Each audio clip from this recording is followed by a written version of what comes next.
The fourth skill that is really, really important for supervisors is the skill to train your folks. The success of your team really depends on your ability to train the people that work for you, work around you, work with you. In fact, this is really one of the most important supervisory tips to really strengthen and become really good at, because as a supervisor, you really have to focus on two important components related to this skill, the training skill. First, you have to be able to assess the knowledge and the skill level of your team members. Remember, a lot of times we're inheriting these team members. And so as a result, we have to kind of figure out who's really good at what. And then second, once you identify any needed training, you have to be able to help your team members gain those needed skills or that needed information. So this process, by the way, can take a little time, but the effort will be absolutely well rewarded. You're going to get some phenomenal results if you kind of go through this process. So one of the things that I would suggest that you do is make a list of the skills and the knowledge that are needed for each job description within your team. You know, like for instance, we at our company, we have account managers that they're I don't want to call them salespeople because that's not really what they do. They're more like consultants. So they're helping our clients make good decisions with their training dollars and that kind of thing. But the position has a lot of different roles. These are experts in the industry. And, you know, for instance, they do things as simple as answering customers' questions. You know, if a customer has a question, they'll answer that, but they also consult with the customers to help them create good decisions. They also provide good customer service. So they're helping with scheduling and all kinds of stuff like that. In addition to those normal kind of consultation roles, they also serve a marketing role within the company as well. So they do a lot of our marketing and social media because they're kind of on the front line.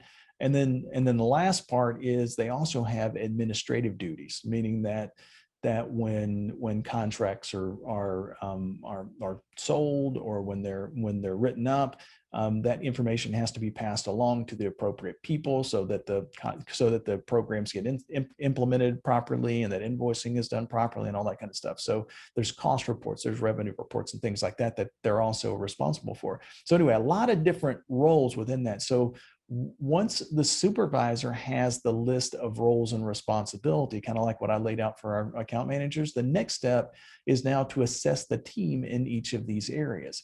Each team member, each person that we have on the team is going to be really, really, really, really good at some of those tasks.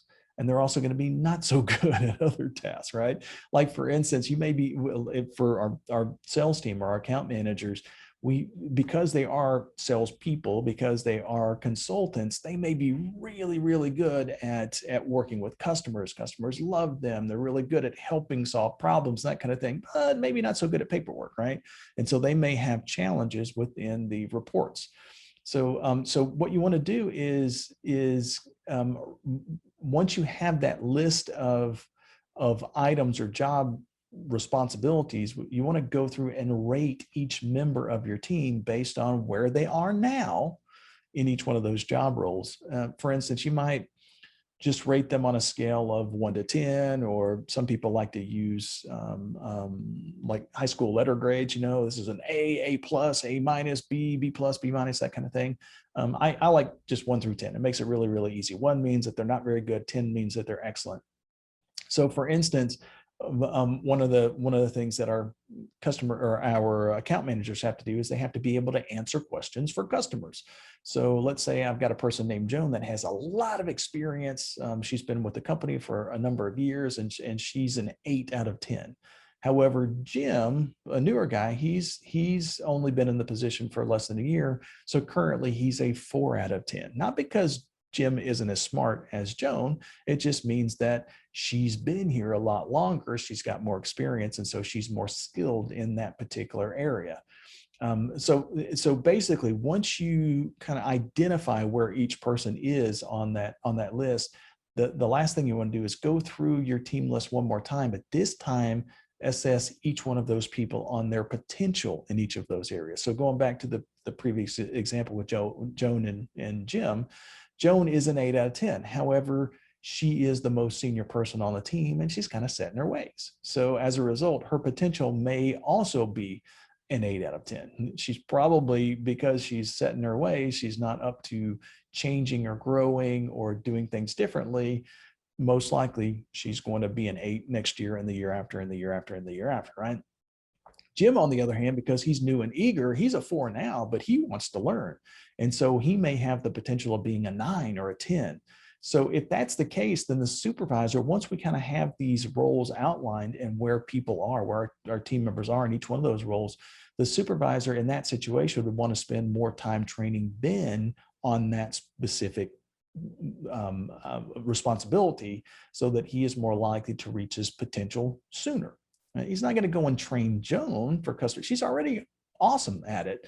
So he's not going to spend a lot of time training the whole team. He might pull Ben aside and say, hey, let's see if we can help you in this area. And now the supervisor is helping Ben become more productive. So really good supervisors are able to identify where their people are and where they need help. And sometimes it's just a matter of organizing it in a way so that you can find the right solutions at the right time.